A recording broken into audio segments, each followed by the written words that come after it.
Hello everyone, কেমন আছেন সবাই? আমি দীপান্বিতা। আমার আরও একটি নতুন পুজোর ভিডিওতে আপনাদের সবাইকে স্বাগত জানাই। আশা করছি আমার এই ভিডিওটি আপনারা যে যেখান থেকে দেখছেন সকলেই ভালো আছেন, সুস্থ আছেন এবং আনন্দে আছেন। আমরাও সকলে খুব ভালো আছি। আজ হলো বৃহস্পতিবার, তো মা লক্ষ্মীর ঘটে আমি জল ভরে নিয়েছি এবং আমসরের মধ্যে 5টা ফোঁটা এবং পিতলের ডাবের মধ্যেও আমি 5টা ফোঁটা দিয়ে নিয়েছি এবং স্বস্তিক চিহ্ন এঁকে নিয়েছি। আর বাটিটাতে দিয়েছি 5টা দূর্বা ধান দিয়ে লক্ষ্মীর ঘরটা আমি বসিয়ে নিয়েছি। আর আপনাদের তো আমি বৃহস্পতিবারের পুজোর ভিডিও এর আগেও শেয়ার করেছি, তাতে কিভাবে আমি লক্ষ্মীর ঘট পাতি এবং জল ভরি, তো সেই ভিডিওতে তো আমি দেখিয়েছি, তাই এই ভিডিওতে ডিটেলস আর দেখালাম না। তো আগের দিন ফুল কিনে এনেছিলাম, গাঁদা ফুল, সেই গাঁদা ফুল কিছুটা নিয়ে নিলাম প্লেটের মধ্যে। আর আমার ছাদ বাগানে যেসব ফুলগুলো ফুটেছে সেইগুলোই আমি একটু সাজিয়ে নিচ্ছি। তো এবারে ছাদ বাগানে এই পিঙ্ক কালারের যে জবাটা দেখছেন, এটা ভীষণ ফুটছে মানে শীতকালে। আর বাদবাকি ফুলগুলো মানে কমেই গেছে, তবে গাঁদা চারা লাগিয়েছি জানেন, একদিন আপনাদের সঙ্গে ছাদ বাগানটা শেয়ার করব। তো ফুলও ফুটছে অল্প কিছু, তো সেইগুলো আর তুলছি না, কিনে এনেই পুজো করছি। তো এবারে আরতির প্লেটটা সাজিয়ে নিচ্ছি।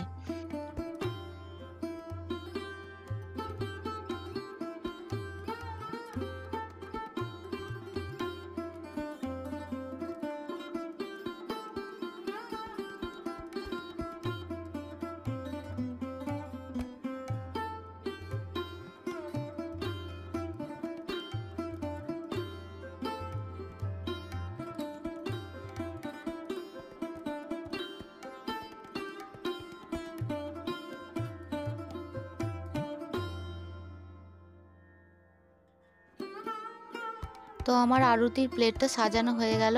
এবারে আমি ঠাকুরকে ভোগ হিসেবে যেগুলো দেব সেই প্লেটের মধ্যেও আমি সমস্ত কিছু কেটে ফল রেডি করে রেখেছি।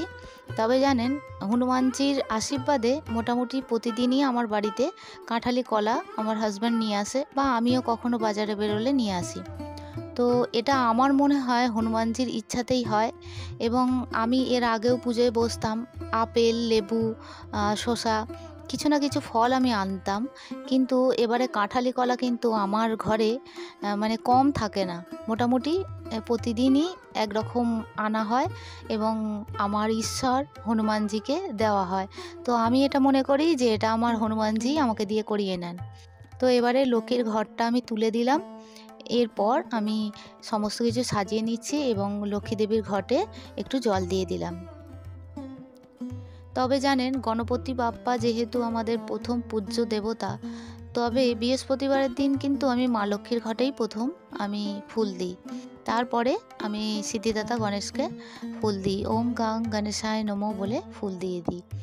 কারণ প্রতিদিন পুজো করার আগে কি হয়, গণপতি বাপ্পাকেই প্রথম ফুলটা দিই। তবে জানেন, আজকে লাল ফুল যেহেতু ছাদে ফোটেনি, তাই একটু চন্দন জবা দিয়ে দিলাম। আর একটু হনুমানজিকে দিচ্ছি পিঙ্ক কালার জবা, আর একটু তুলসী পাতা দিয়ে দিলাম এবং বুকের মধ্যেও তুলসী পাতা দিলাম।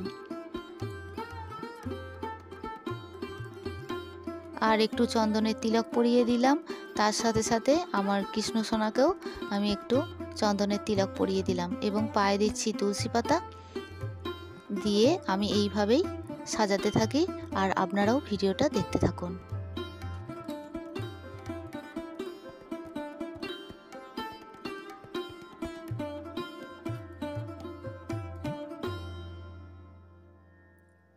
তবে জানেন, আজকে যখন আমি পুজো করছি একটু লেটই আমার হয়েছে, কারণ বাবু স্কুলে গেছিলো, তো ওকে ছাড়তে গিয়েছিলাম, তো এসে আমাকে পুজোটা করতে হয়েছে, তাই একটু লেট হয়েছে।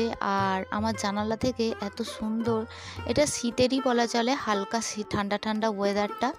তো আমি পুজো করতে বসেছি যখন, দেখলাম সেই সময় মিষ্টি রোদ আমার জানালা থেকে উঁকি দিচ্ছে। তো এত সুন্দর লাগছে।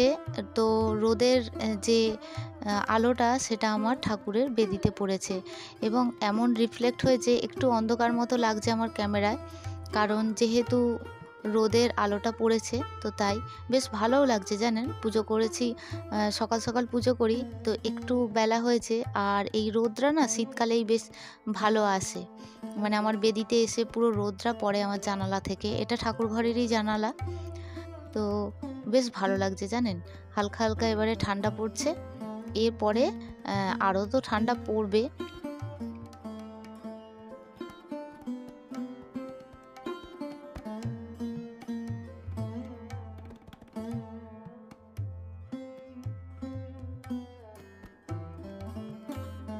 তো আমার সাজানো কমপ্লিট হয়ে গেছে, এবার আরতি করে নেব। তো আজকের ভিডিওটি এই পর্যন্তই রাখছি। আমার ভিডিওর যদি কোনো কিছু ভালো লেগে থাকে তাহলে লাইক, কমেন্ট, শেয়ার এবং সাবস্ক্রাইব করতে ভুলবেন না। দেখা হচ্ছে আপনাদের সঙ্গে পরবর্তী ভিডিওতে। ততক্ষণের জন্য আপনারা সবাই ভালো থাকবেন, সুস্থ থাকবেন এবং আনন্দে থাকবেন। আজকের মতো টাটা।